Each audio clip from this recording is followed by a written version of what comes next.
Let's learn how to hide a Facebook friend list. If you want only you to see your friend list but don't know how to hide it, you don't have to struggle anymore. After watching this video, you'll know how to do it. The first thing you need to do is open the Facebook app. When you open Facebook, you'll be on the home page, but you don't need to be there. You need to be on the menu page, which opens when you click on the menu option located in the bottom right corner of the screen. Once that page opens, you'll see many options, but you need to scroll down a bit. When you scroll down, you need to click on the option Settings and Privacy. After clicking that, more options will appear, and you need to click on the Settings option. When you click on Settings, a page with many options will open. On that page, you need to scroll until you reach the section Audience and Visibility. When you reach that section, you need to click on the option How People Can Find and Contact You. When you click on that option, a page with several options will open.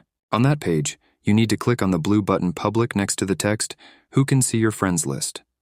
When you click on that, a menu with several options will open. If you want only you to see the friends list, you need to click on the Only Me option. But you can also set it so that only your friends can see the list. That was a tutorial on how to hide your friends list.